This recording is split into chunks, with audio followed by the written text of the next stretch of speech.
নাচের ক্লাস ছিল, নাচের ক্লাস থেকে এসে গেছি। আর যেহেতু সানডে ছিল, মেয়ে নাচের ক্লাস ছিল, তো নাচের ক্লাস কমপ্লিট করে চলে তাহলে ঘুরি পুড়ে গেল, অনেক দূর উঠবে।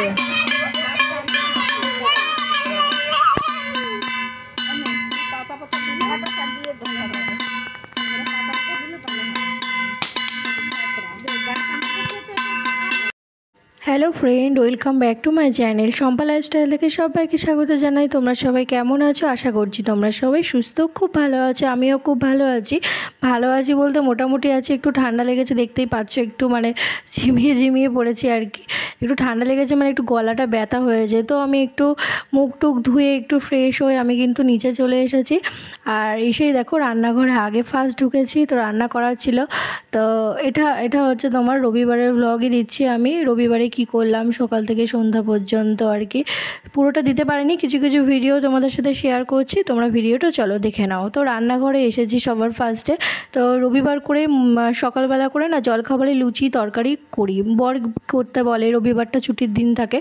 তো রবিবারে সকালে তো জলখাবার কিন্তু লুচি তরকারি হলে কিন্তু বেশ ভালোই হয়। আর দুপুরে তো চিকেন থাকেই, তো সকালে বর বললো একটু লুচি তরকারি করো।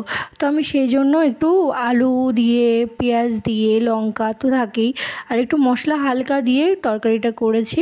আর এদিকে দেখো আমি ময়দা নিয়েছি, ময়দাটা একটু ভালো করে মাখিয়ে নেব।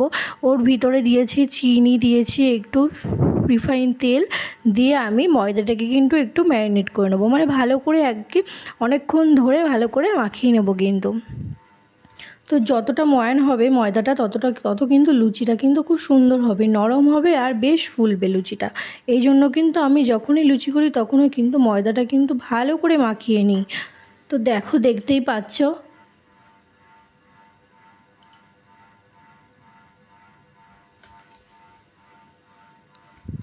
তো এদিকে ময়দা মাখছিলাম আর ওদিকে কিন্তু তরকারিটা আমার হচ্ছিল।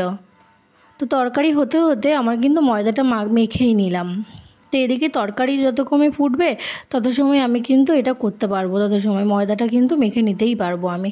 তাই আমি একটু জল দিয়ে হালকা করে নিয়ে তো আমি ময়দাটা কিন্তু মেখে নিচ্ছি। ওদিকে কিন্তু আমার ওভেনে কিন্তু তরকারি হচ্ছিল, তো আমি সেই ফাঁকে কী করবো, সেই ফাঁকে আমি ময়দাটাও মেখে নিলাম।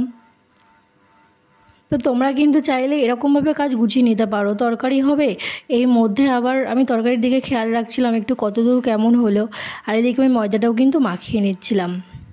তো এইভাবে রান্না করলে কিন্তু বেশ তাড়াতাড়ি রান্না হয়। তো আমি কিন্তু এইভাবে কাজ গুছিয়ে কিন্তু কাজ করি।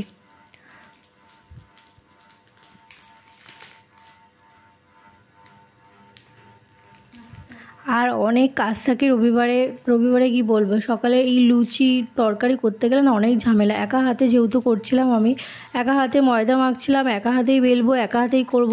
শাশুড়িমা যেহেতু অন্য কাজ করছিল উনি, তাই জন্য আমি আর কিছু বলিনি, আমি নিজেই করি, নিজেই ভাজি। এদিকে আবার ঠাম্মা দাদুও খাবে, তাদেরকেও 9টা সাড়ে 9টার মধ্যে আমাকে খেতে দিতে হবে, ওই জন্য আর কি করছিলাম। মেয়েও ড্রয়িং ক্লাসে যাবে 9টার সময়, তো তখন ওই 8টা কি 8:30 বাজে, তখন আমি লুচি করতে লেগে গেলাম। তো আমার ঝোলটা কিন্তু প্রায় হয়ে এসেছিলো। আর আমি ভাবলাম যে ময়দাটা মাখা হবে, দেখো প্রায় মানে ময়দাটা মাখছি আর ঝোলটা কিন্তু প্রায় হয়ে এসেছিলো। ভাবছি যে ওভেনটা কমিয়ে দিয়ে ময়দাটা কিন্তু মেখে নিচ্ছিলাম, এদিক দিয়ে তরকারিও হবে, এদিক দিয়ে লুচিটাও আমার ময়দাটাও মাখা হয়ে যাবে। তো তরকারিটা ফার্স্ট করি, তারপর আমি লুচি করি, কারণ ঠান্ডা হয়ে গেলে লুচি কেউ খেতেও যায় না। আর দেখবে ঠান্ডা লুচি কিন্তু ভালো লাগে না, বেশ গরম গরম থাকবে, ফুলকো ফুলকো থাকবে, খেতে কিন্তু দারুণ লাগে। তাই জন্যই আমি সবার ফার্স্ট তরকারিটা করে নিই, আর লাস্টে কিন্তু ওই লুচিটা আমি করি। যখন খাবে তার কিছুক্ষণ আগে ভেজে দেবো, তখন খেয়ে নেবে, হয়ে গেল।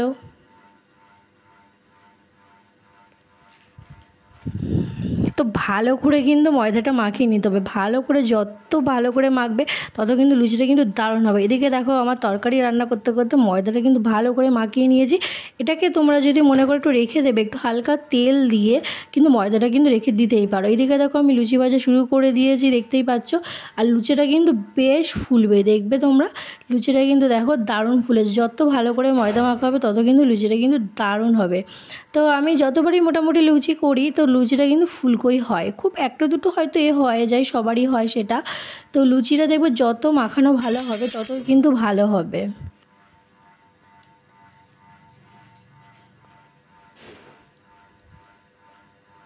দেখো কত দারুণ হয়েছে। লুচি আমার কমপ্লিট, কিছু লুচি আমি করে নিয়েছি আর কিছুটা মাখা রেখে দিয়েছি, এগুলো পরে ভাজবো। কিছুটা এগিয়ে রেখে দিয়েছি ভেজে, আবার যখন বাবা তো খাওয়ার দেরি আছে, ওর আসতে দেরি আছে, একটু কারখানার দিকে গেছে, তো তাই জন্য আমি ভাবলাম যে তরকারিটা দেখো কমপ্লিট হয়ে গেছে, ভাবলাম আর কটা লুচি পরে করব, তাহলে গরম গরম খেতে পারবে। এই জন্য আমি তরকারিটা করে রেডি করে রেখে দিলাম। তো দুপুরে রান্নায় চলে আসলাম। দুপুরে রান্নাও কিন্তু তার মধ্যেই সকালে খাওয়া দাওয়া টিফিন করার পর কিন্তু দুপুরে রান্না করে নিয়েছি। দেখতেই পাচ্ছ এটা বিট গাজর ভাজা আর কাতলা মাছ ছিল, পটল দিয়ে আলু দিয়ে ঝোল করেছিলাম। তো আজকে আগের রবিবার যেহেতু শুক্রবার চিকেন খাওয়া হয়েছিল, এই জন্য বর বললো রবিবারে চিকেনটা হবে না, মাছই খাবো, ভালো লাগছে না, এই জন্য কাতলা মাছ আনা হয়েছে। আর পরে দুদিন পরে হবে তোমার চিকেনটা করা যাবে। তাও এখানে দেখো সন্ধ্যাবেলা হয়ে গেছে, ম্যাগি নিয়ে বসেছি। মেয়ে বললো ম্যাগি খাবে। আমি কিন্তু ফার্স্টেই আমি চা করেছি আমার নিজের জন্য, মেয়েও বলছে আমিও চা খাবো। আমি যে দেখ তুই কমপ্লেনটা খেয়ে নে, বলছে না আমি চা খাবো। তো দেখো এদিকে ম্যাগিও খাবে, এদিকে চাও খাবে, তো খেলেও তো না, অল্প একটু খেয়েছে, সব আমাকে খেতে হয়েছে পরে। তো দেখো ওকে আমি প্রথমে বলছি ম্যাগিটা আগে খা, তারপর পরে খাবি। দেখ আগে ম্যাগিটা ঠান্ডা জলের মধ্যে দিয়েছিলাম ম্যাগিটা, যাতে ম্যাগিটা ঠান্ডা হয়, তো আমার কথা শুনছেই না, দুষ্টুমি করেই যাচ্ছে। দেখো আগে বলছে ম্যাগি খাবো তারপর চা খাবো। আমি যা পারিস কর, চা তো খাইনি, ম্যাগিটা খেয়েছে কোনো রকমভাবে। দেখো তা আগে ম্যাগিটা খেয়েছে। তো ম্যাগিটা যেহেতু গরম ছিল, আমি না ঠান্ডা পাত্রের উপর ম্যাগিটা, গরম ম্যাগিটা কিন্তু রেখে দিলে ম্যাগিটা কিন্তু যথেষ্ট পরিমাণে ঠান্ডা হয়ে যায়, খুব তাড়াতাড়ি ঠান্ডা হয়ে যায়। তো এদিকে ম্যাগিটাও খেয়ে নিল আর আমি ওদিকে চা খেয়েছিলাম। তো আজকে রবিবারে তো নাচের ক্লাস থাকে আমাদের, নাচের ক্লাস করেই কিন্তু টিফিনটা করা হচ্ছিল। আর ওদিকে ন্যাড়া পোড়ানো হবে, তোমরা দেখতে থাকো ভিডিওটা। দেখো এদিকে ন্যাড়াও পোড়ানো হবে, এদিক দিয়ে ডাক দিচ্ছে, দেখো ন্যাড়া পোড়ানো হবে, চলে আয় চলে আয় তাড়াতাড়ি, ও ঠাম্মা ডাক দিচ্ছে। আমি বললাম দাঁড়াও যাচ্ছি, ও খাচ্ছে। তো আমাদের কিন্তু ন্যাড়া পোড়ানো হয়। আমার শ্বশুরমশাই ওই যে কলা গাছের পাতা হয় না, ওগুলো দিয়ে কিন্তু ন্যাড়া পোড়ায়। ও আমার মেয়ে পুতুল বানিয়েছিল, মাটির পুতুল, হ্যাঁ ওগুলো দিয়ে বুড়ো বুড়ি বানিয়েছিল, ওর ভিতরে দিয়ে আর কি ন্যাড়া পোড়ানোটা হবে। প্রতিবারেই মাটির ছোট ছোট পুতুল বানানো হয় আর এগুলো দিয়ে কিন্তু ন্যাড়া পোড়ানো হয়। তো আমি একটু খেয়ে নিলাম চা। দেখো ও খাবে না বলছে, আর দুজনের দেখো দুটো কাপ একদিকে দুজনে দুরকম কাপ সেট কিনেছি। ওর যেহেতু আমি চাটা খাই, ও কেউ হরলিক্স বা কমপ্লেন একটু গুলে দিলাম, হ্যাঁ ও খেয়ে নিল ওই কাপে। আর আমি যখন চা খাই ওকেও চা খেতে হবে জানো না, হ্যাঁ মানে এরকম করে ও। আর আমার গলাটা একটু ব্যথা হয়েছিল, আর চাটা খেলে কিন্তু খুব ভালো লাগে যখন গলাটা ব্যথা হয়।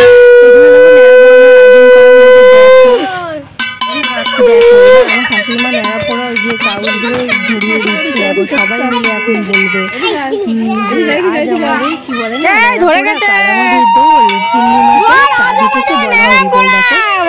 দেখো হচ্ছে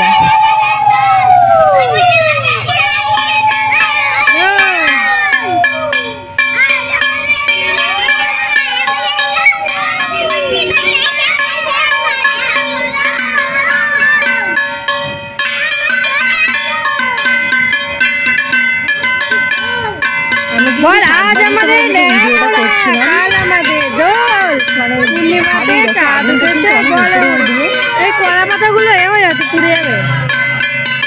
দেখো কত সুন্দর লাগছে, আগুনটা একদম উপরে উঠছে, পাশে রাস্তার ধারে, আর ওখানে ঘুরি পড়ে গেল, পাশে ছোট ছোট মতন আর কি পড়েছে, কিনে নিয়েছে, অনেক দূর পাতাগুলো হয় না সেগুলো দিয়ে বানানো হয়েছে।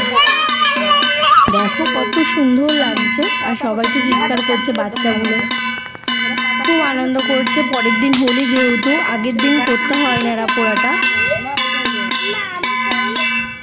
তো নাচের ক্লাস ছিল, নাচের ক্লাস থেকে এসে গেছি, আর যেহেতু সানডে ছিল মেয়ে নাচের ক্লাস ছিল, তো নাচের ক্লাস কমপ্লিট করে চলে এসেছি। তো আগে ভিডিওটা দেওয়া হয়নি, একটু স্ট্যান্ডে গেছিলাম, তো মেয়ের টিফিন কিছু কেনার ছিল সেটাও কিনলাম, আর বাড়ি এসে একটু ন্যাড়া পোড়ানো হলো, দেখতেই পেয়েছো ভিডিওতে। তো ওই পর্যন্তই ভিডিওটা করলাম, আর কিছু করতে পারিনি। তো মেয়েও চলে এসেছে দেখেছো। তো ভিডিওটা এই পর্যন্ত, ভালো লাগলে প্লিজ সাবস্ক্রাইব করে দিও। চলে আসবো নেক্সট ব্লগে, টাটা।